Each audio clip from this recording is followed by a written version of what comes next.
Danny, look, we've got in real time, of course, a case where a former president of the United States is going through the American legal system and is being proved to not that, the law is applicable to everybody. No man is above it. So let's go back up to New York. We've got David Pecker back on the stand today. We haven't even got to the Stormy Daniels stuff yet. What are you looking for out of what have we got 2 more days of this week? What are you looking for?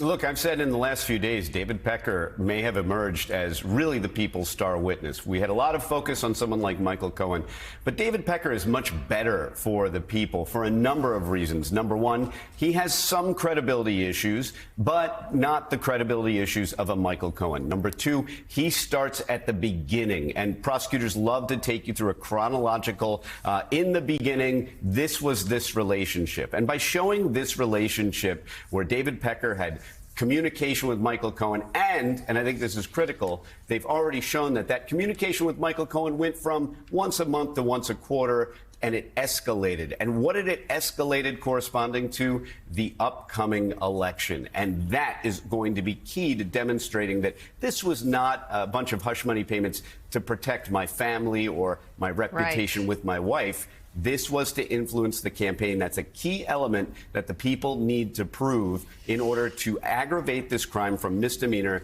to felony land. But as good as David Pecker was, and he's not finished yet, we may still hear some interesting things about his relationship with Donald Trump, which was long-standing.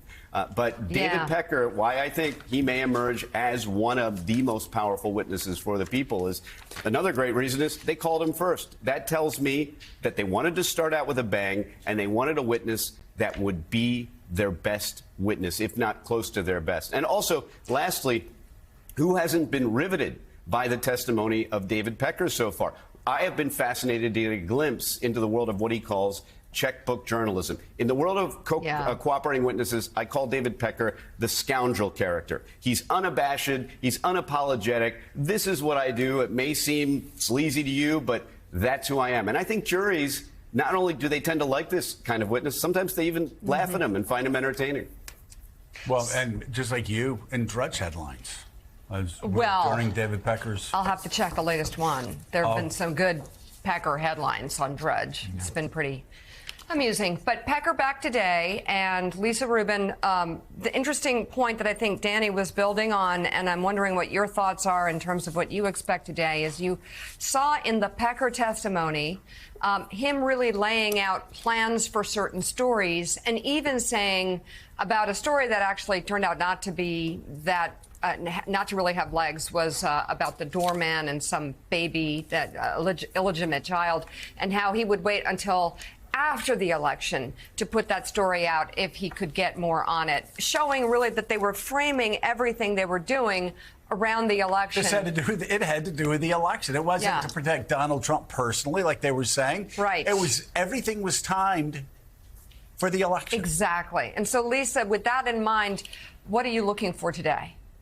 I'm looking for more evidence, Mika, of direct conversations between David Pecker and Donald Trump. He started with the direct conversation in August 2015 at Trump Tower. He ended the other day starting to talk about a phone call that they had in June 2016 when Trump called him up to say Michael Cohen had informed him about the allegations that Karen McDougal was making. And then Trump asked Pecker, what do you think? I want to hear more about that phone call. But also, not only did Pecker say that he talked to Cohen with increased regularity after the announcement of Trump's candidacy, he also talked to Trump with more regularity. So I'm looking to see what other conversations did David Pecker have with Donald Trump that bear on his knowledge and intent. That's critical to shoring up the flawed witness that Michael Cohen is, and also giving him more credibility in the end.